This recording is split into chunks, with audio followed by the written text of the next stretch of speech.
రాష్ట్ర ఉప ముఖ్యమంత్రిగా బాధ్యతలు చేపట్టిన జనసేన అధినేత పవన్ కళ్యాణ్ కు చంద్రబాబు పంచాయతీరాజ్ గ్రామీణాభివృద్ధి శాఖలను అప్పగించారు. ఈ నెల 19న పవన్ కళ్యాణ్ సదరు బాధ్యతను కూడా తీసుకుంటున్నట్టు ప్రకటించారు.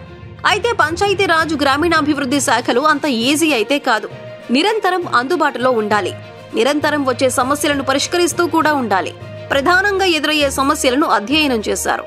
ఇవి నా మనసుకు దగ్గరగా ఉన్న శాఖలని పవన్ కళ్యాణ్ చెప్పినా చేతల్లోకి వచ్చేసరికి మాత్రం పంచాయతీరాజ్ సమస్యలు గుట్టలుగా పేరుకున్నాయి. ఇప్పటి వరకు 17వ ఆర్థిక సంఘం నిధులను పంచాయతీలకు ఇవ్వలేదు. గత 5 ఏళ్లలో పంచాయతీలను పట్టించుకోలేదు. పైగా కేంద్ర ప్రభుత్వ ఆదేశాల మేరకు పంచాయతీల కరెంటు బిల్లులను తక్షణమే వసూలు చేయాలన్న ఆదేశాలు కూడా ఉన్నాయి.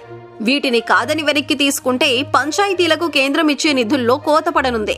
అలాగని పంచాయతీల పీకపై కత్తిపెట్టి వసూలు చేసే ప్రయత్నం చేస్తే వైసీపీ సర్కారు పడినట్టే ఇబ్బందుల్లో పడాల్సి ఉంటుంది. సో ఎలా చూసుకున్నా పంచాయతీ వ్యవస్థను గాడిలో పెట్టడం అంత తేలికగా అయ్యే పని కాదు. మరోవైపు అన్ని గ్రామ పంచాయతీల్లోనూ దాదాపు వైసీపీ అనుకూల సంఘాలే ఉన్నాయి. ఆ పార్టీ సానుభూతి పరులే ఉన్నారు.